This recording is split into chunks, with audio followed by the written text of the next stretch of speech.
Continente presenta el análisis internacional del ingeniero José Isabel Blandón. Muy buenos días, Panamá. Hoy es martes 24 de diciembre. Hoy es Nochebuena, mañana Navidad. Don José, ¿usted viene hoy directo de la rumba o es que...? O voy para la rumba. Le voy a contar lo que me pasó. A ver. Yo dejé mi saco en la silla del comedor. Uh-huh. Y cuando llego aquí esta madrugadita, mi saco, resulta que no tenía mi saco. Entonces la rumba fue anoche, ¿no? La rumba fue hace esta noche o fue ayer. Pero bueno, estamos en Navidad. Estamos en Navidad. Así que a mí me dijo un experto en comunicación que cuando usted está perdiendo imagen, haga algo nuevo.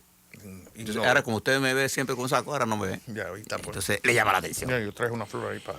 Acuérdate que hay... que no digan que no me digan el Grinch.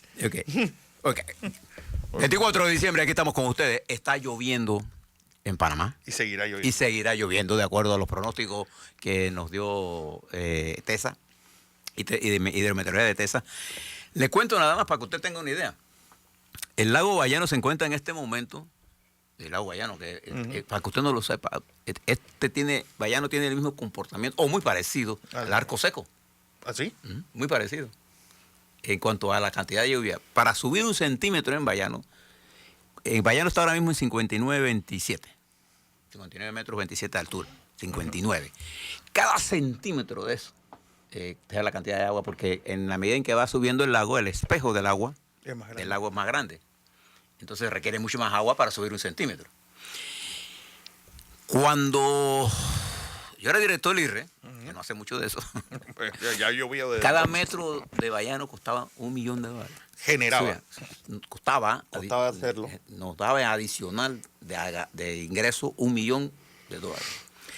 Ahora, con el precio en $60 el barril, cada metro debe estar costando, ¿qué? $60 millones.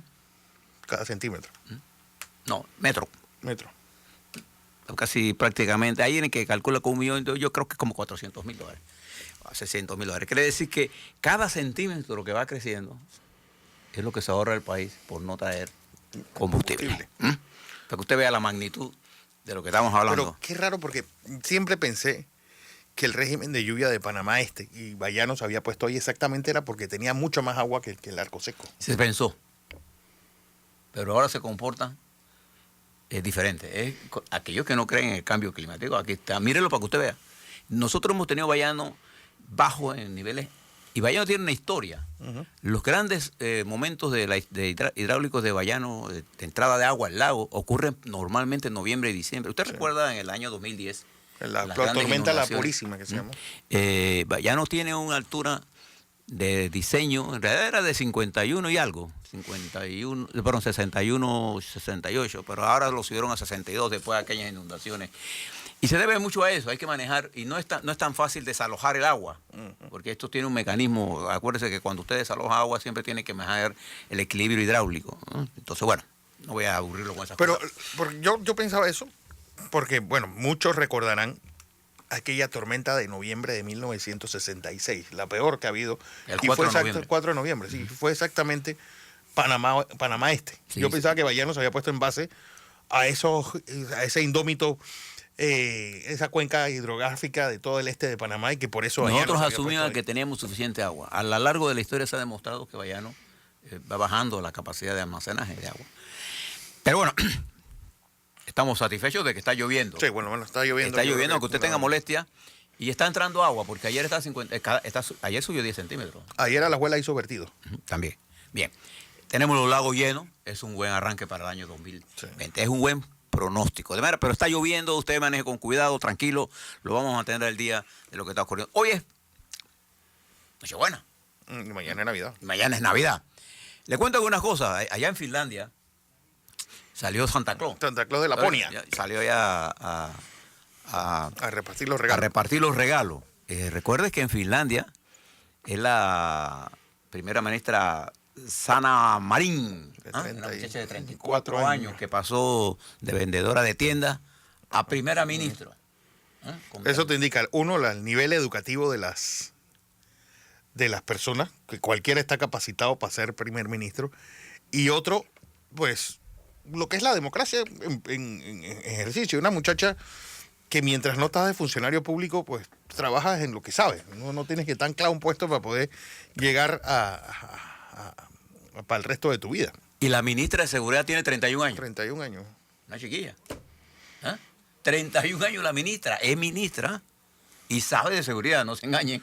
Bueno, de un país que quienes ubican a Finlandia saben de que es un país que vive con la espada de Damocles de Rusia siempre sobre su cabeza. Escuchar al ministro nuestro de aquí dice que quiere su meta es tener 0 crimen. No conozco ni un país que tenga eso como meta. Bueno, Ahora hablo un poco sobre eso. Pero bien, además de eso, en Navidad, una de los hechos más importantes que registran las cadenas de televisión mundiales es que precisamente en la ciudad de Belén, los bancos, en West Bank, en Gaza, se está celebrando la Navidad. Y esto es un área. ¿Y por qué es importante? Porque es un símbolo de paz. Es un área de guerra. Y lo bueno es que todos los santos sitios, Belén, están dentro de Gaza y son custodiados por franciscanos. Y otro elemento que a usted que le interesa y sabe de historia, ¿no? Nostradamus se recuerda que en abril se quemó. Bueno, es la primera vez en más de 200 años que no se harán los servicios religiosos de Navidad en la catedral. No, desde la Revolución. De la Revolución Francesa. ¿Sí? Bueno, más de 200 años, ¿no? Más de 200 años. ¿No? En la catedral de Notre Dame, que se quemó. ¿Se acuerda cuando se cayó aquel hilo? ¿Cómo se llama? La torre. La torre, sí. ¿Te acuerdas de eso? Bueno, eso fue en abril. Bueno, es la primera vez en más de 200, después de la Revolución Francesa, que no se va a celebrar en los oficios religiosos de Navidad. Entonces le cuento esto porque estamos en Navidad y cosas que están pasando. ¿Y cuántas veces usted ha tenido Navidades lluviosas? No, sí, recuerdo. Pero pocas. Pocas. No son. Normalmente para esta época es una época de verano y usted siente las brisas navideñas. Ya el norte viene, ya el norte se siente en el. La gente está comprando y eso es bueno para la economía. Bueno, ayer realmente la imagen de los alrededores de Albrook Mall, de los Andes Mall y de Multiplaza eran De los Andes. de loco, y de los Andes, sí, de los Andes Mall. Y, es decir, los carros no se movían. Una hora pasar desde el Sheraton hasta Multiplaza. Todo el mundo está de compra, todo el mundo está... esto es un día, yo siempre veo que la gente dice, bueno, este es el día para pasar en familia. Bueno, todos los días son para pasar en familia. Exacto, sí. Usted no es padre de familia hoy, usted es padre de familia todos los días de Dios. La diferencia de tener nietos y tener hijos es que los hijos son suyos por eternidad. Los nietos son suyos cuando se lo llevan a su casa y usted lo resiste. Yo soy de lo que piensa de que la Navidad es un buen ambiente para hacer las cosas en casa, pero en una época de consumismo la gente piensa que el amor se da comprando regalos. Bueno, el amor se da de otra forma, expresando su permanente preocupación por los suyos, cuidándolos, ¿no? Y que ellos sepan siempre que no importa lo que pase, usted está detrás. Usted no está detrás. Bien, ese es el amor, que no tiene que estar... Fíjense que mientras está ocurriendo, y en unos países está cayendo una nevada, les conté que Portugal, España y Francia estaban con problemas de agua. Estaba lloviendo, inundaciones. En Australia, los fuegos han arrasado con el país. Y está ahora mismo Australia en una de las peores sequías de su historia. Y estaban los fuegos haciendo de la suya, destruyendo bosques, destruyendo praderas, llevándose lo que pueden. En el marco de esta situación, fíjese, le voy a hablar de 3 continentes. Mire lo que está pasando en África, en este proceso. Y quizás una de las voces que uno debiera prestarle atención por sus preocupaciones con respecto a la guerra y la paz es el Papa Francisco, que ha sido uno de los principales exponentes de la lucha por la paz y que ha sido un duro crítico de los mercaderes de la guerra, porque para que haya guerra tiene gente que vende armas. Y a África le están vendiendo armas de toda clase, armas cortas, armas de alta destrucción, de asalto. Y ese negocio de la guerra tiene África, por ejemplo, en Libia, destruida por la invasión, la destrucción del régimen de Gaddafi, es una guerra civil en la que los primeros que mueren son los civiles y los niños. 7 años, 8 años ya. Y están en el asalto final a Trípoli. No, Esa es la cantidad de gente que está muriendo. A ti que te gusta admiras al Papa Francisco, les recomiendo que vean la serie Dos Papas. Dos papas. Pero una cosa realmente que no solamente la actuación de Anthony Hopkins como Benedicto XVI, como Joseph Ratzinger, sino la propia actuación y el propio rol que tenían dos personas con una visión totalmente distinta del mundo. Y yo tengo por Francisco un gran aprecio, porque la gente tiende a apreciar siempre las cosas buenas de uno. Bueno, tú tienes que apreciar a una persona en su conjunto, en las cosas buenas y en las cosas malas. En las cosas malas. Claro que hay cosas que hace el Papa que yo no estaría de acuerdo, no estoy de acuerdo. ¿Sí? Pero eso no me quita a mí mi admiración por un hombre que ha hecho transformaciones en una estructura de más de 2000 años. No, y hay una frase que yo creo que resume muy bien la visión de Ratzinger, cuando dice aquello: nosotros, la iglesia no puede casarse con una época, porque en la siguiente época estaría viuda. Sí. El Papa Francisco dijo que no vamos hacia una tercera guerra mundial, estamos en una guerra mundial. Y él se refería a los escenarios de guerras que hay en África, en donde Libia le contaba, Argelia, que ayer muere uno de los dirigentes de la gerontocracia de ese país, que se niega a darle paso a la juventud, los problemas en Sudán, los problemas en Zimbabue, los problemas en Guinea-Conakry, los problemas en la República Democrática del Congo, bueno, en donde entre las transnacionales dueñas de ejércitos, liquidando gente, la explotación irracional de los recursos de África, que se ha convertido en su principal enemigo, los problemas en Mozambique, Somalia, que es un estado fallido de manual, y el hambre está en África. Usted se mueve hacia Eurasia, usted se encuentra los grandes problemas del Mediano Oriente. Por eso le doy y destaco lo que está pasando en Gaza con las Navidades, porque es la búsqueda de la paz. Lo que ha pasado en Siria, hay más de 2 millones de desplazados en Siria. ¿Dónde cree usted que están? Están en la frontera con Turquía, o dentro de Turquía. O dentro de Turquía. Y lo que está pasando en el Kurdistán, lo que está pasando en Yemen, es abajo. Que no nos vayamos muy lejos. Venezuela es hoy día la Siria de América. Ahora vengo para América. Fíjese en Mediano Oriente. Y fíjese los dos grandes colosos de esas regiones de Oriente ahora, entre India y Pakistán. En Pakistán, la situación de Pakistán, inestable. Pervez Bashar, el primer ministro, fue condenado ¿cómo se llama? A muerte. A muerte, pero él está exilado en Dubái. La India, después de las elecciones del primer ministro Modi, entra en un proceso de confrontación por la ley esta de ciudadanía. Y usted mira toda esta área, ¿sí?, en una especie de revolcón social. Sí. Y estamos todos metidos en un momento de la historia en la que la guerra comercial constituye el elemento fundamental de todas estas subguerras.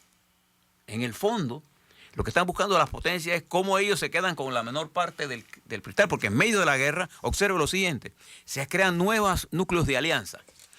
¿Cuál es la potencia que está insurgiendo en África? Con fuerza. China. La República Popular China.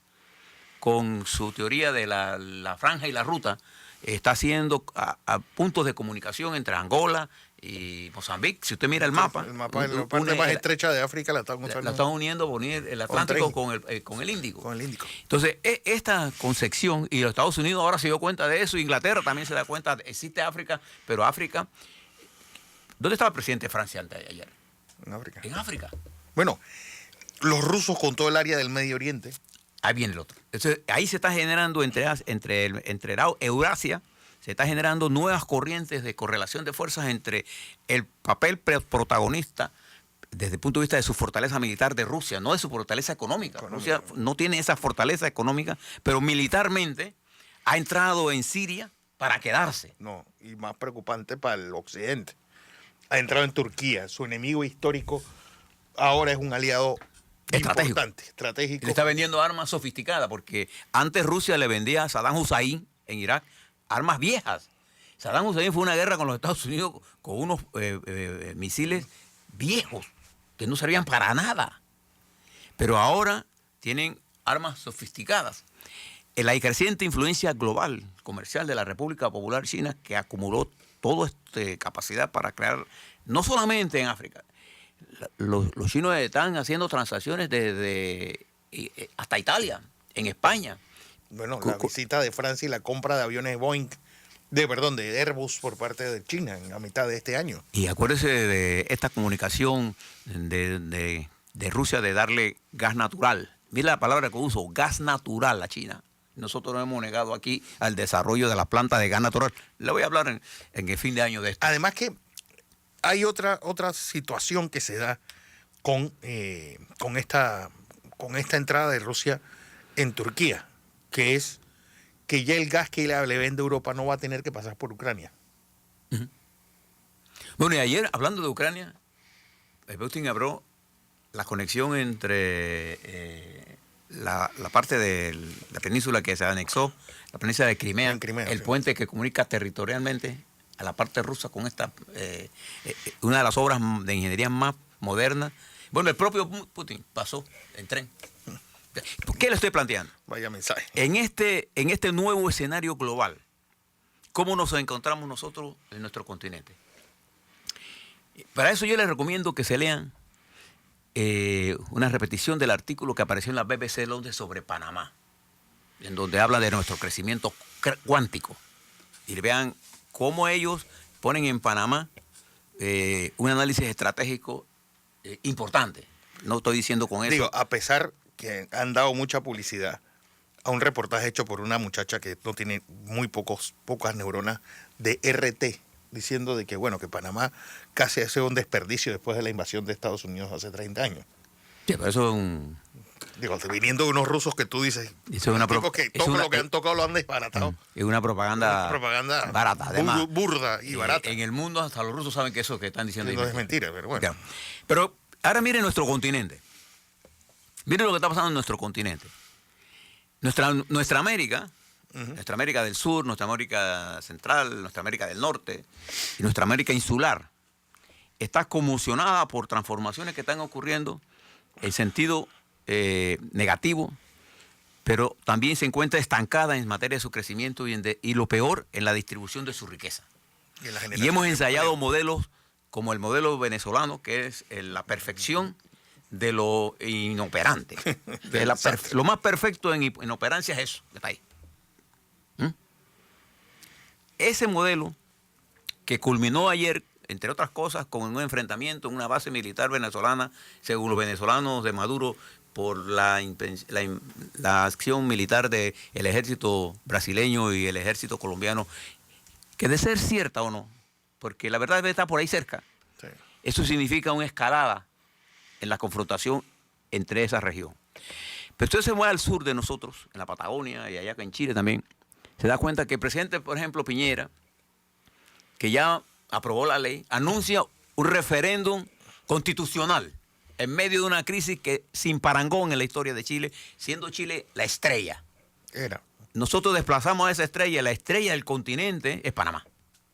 Pero lo No interesante, importa lo que diga RT ni lo que diga nadie, la estrella de este continente somos nosotros. Ahora le hablo sobre eso. Pero en el caso de Chile, Fernando, sale ya la ley. Y fíjese lo que dice la ley. El referéndum es para decidir, si el pueblo chileno quiere o no una nueva constitución. Es la primera cosa que van a votar. Y la segunda es sobre qué tipo de constitución quiere. no, ¿cómo sería esa reforma? ¿Cómo sería esa reforma? ¿A través de qué cosa? Eso entra en abril de este año, del próximo 2020. año. El 2020. En Argentina hay un nuevo gobierno que acaba de pasar una ley que intenta combinar crecimiento económico con ataque a la pobreza. Entonces tiene en su mano una de los dualismos en problemas tan complicados. Cómo rescatar la pobreza sin llegar a tener populismo del barato, que lo que hace es destruir la riqueza poca que queda. O el mismo planteamiento que tienen la mayoría de nuestros países. Cómo combinar un buen crecimiento con una distribución de la riqueza más adecuada, que es la parte fundamental. Usted se mueve hacia subiendo del sur hacia el norte, usted se mueve hacia Ecuador, Bolivia, metida en una crisis ahora, y usted puede hablar de lo que usted quiera de Evo Morales, pero los indicadores sociales bajo los 14 años de Evo Morales con respecto a la población fueron excelentes. Y lo que está en discusión ahora mismo era el control de qué cosa, de los recursos de Bolivia, Sobre todo el litio. el litio, entre otras cosas, el gas. Gas y litio. Entonces, usted se va a Ecuador, la situación en Ecuador, la situación en Perú, son todas situaciones frágiles. La situación de Colombia, metida en una violencia en la que más de 800 personas y dirigentes han sido asesinados.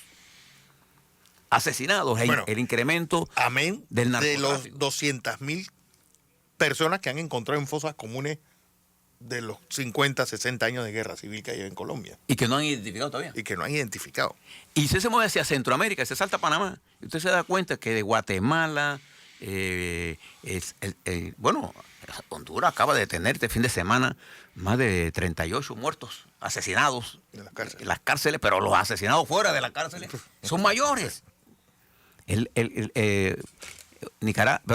Honduras es un régimen una narcodemocracia. Eso es lo que es en la realidad. Un estado fallido. Y tiene un Salvador con los mismos problemas, pero con un presidente novista. Hombre, que por lo menos lo trata, hombre. Yo creo que por lo menos y tratar de resolver los problemas y ya. es un gran intento cosa. nuevo, pero que al fondo del problema no vaya ninguno. Sí. Tiene usted una Nicaragua en retroceso y en crecimiento, porque ya el régimen de los Ortega llegó a su último suspiro. Sí. Pero está pegado con cola ahí. Tiene un Costa Rica sufriendo el embate de la migración. Donde caiga Costa Rica en ese, vamos nosotros. Y tiene usted a Panamá en el marco de esto. Y en el sur de nuestro o el norte, Ujú. la situación de México es impredecible desde todo punto de vista, porque el presidente es muy difícil saber para dónde va él, cuál es el camino económico de él. Bueno, acaban de hacer un ajuste de salario de 20%. Wow. El salario mínimo lo subieron en 20%. Ahora, compare el salario mínimo de ellos y el de nosotros. Bueno, es que acuérdate que México tiene el comodín de que si no me gusta lo que gano, pues, cruzo y ya. Pero no trate de comparar el salario de México mire el salario básico de México y compárelo con el de nosotros. Es la mitad. Nosotros tenemos el salario más Es alto más, del continente. El de México es exactamente la mitad de de nosotros. Bueno, ahora aumente el 20% y sigue siendo $400. $400 solamente contra 700 y tanto el de nosotros. Ahora mira la situación en el Caribe, que ahí, sí, una Cuba que ya está... Bueno, ahora con primer ministro, volvió a la época de Fidel Castro. Recuérdese que la figura del primer ministro estaba, cuando Dorticós era presidente, Fidel era el primer ministro. Hasta el 76 fue Y que cuando Fidel eso se asume la elimina, presidencia. claro, ahora hay un cambio. Marrero asume de ser el primer ministro y el presidente Díaz Canel. Díaz Canel es el presidente. Hay una división de funciones, pero no hay una división de poderes. El poder es el mismo, Sí. el ejército. Punto. A la larga es así. No hay más ningún. Y detrás del ejército el partido. Pero es en este orden. Estos cambios que están ocurriendo todavía no son suficientes para producir el cambio económico que requiere la región. Pero en el área insular se registran algunos ajustes. Pero dentro de eso, usted ve la crisis más grande, ¿dónde está? En Haití. ¿Usted ha visto al secretario general de la OEA Nada. referirse al problema de Haití, que constituye una de las regiones de mayor necesidad de solidaridad de nosotros? Usted no ve a nadie del Departamento de Estado de los Estados Unidos preocupado por Haití. Usted no ve a la intelectualidad ni de derecha ni de izquierda en este mundo de nuestro del continente hablando de Haití. Nadie. El hambre en Haití, la gente hace cosas para fingir que come. Tierra. Hace tortillas asada. de tierra para comer. En Haití, eso está aquí, es uno de los países, fue el primer país de América Latina que se independizó, El primer país de América Latina, exactamente. produciendo dirigentes de categoría global, ¿no? Entonces, toda esta realidad de nuestro continente le imponen a Panamá ahora un papel que tiene que estar a la altura De las de circunstancias. las circunstancias. Entonces, esta Navidad, cuando usted esté comiendo su lechón o lo que sea, o no esté comiendo, piense en algunas cosas. Hay miles de panameños que por todo este proceso de globalización no están recibiendo comida. Hay miles de panameños en el campo que se acuestan con la preocupación de si habrá mercado internacional o si el mercado internacional no va a inundar. Que esta semana de enero comienzan decisiones de comercio exterior que pueden afectar a nuestro sector agropecuario. Piensen eso. Piensen en los miles y millones de niños del mundo que están con hambre y de los miles de niños africanos que están siendo reclutados ilegalmente para el ejército. Piensen en la cantidad de niñas que pierden su inocencia ante las manos atroces, ¿no?, de tiranos, de pederastas. Piensen eso. La gente no quiere que usted le dé limosna. Lo que requiere de usted es solidaridad. Y si de algo sirven las Navidades, es para hablar de eso, para hablar de solidaridad. Y entonces usted no puede predicar fuera de su casa. Predique la solidaridad en su casa. Así es.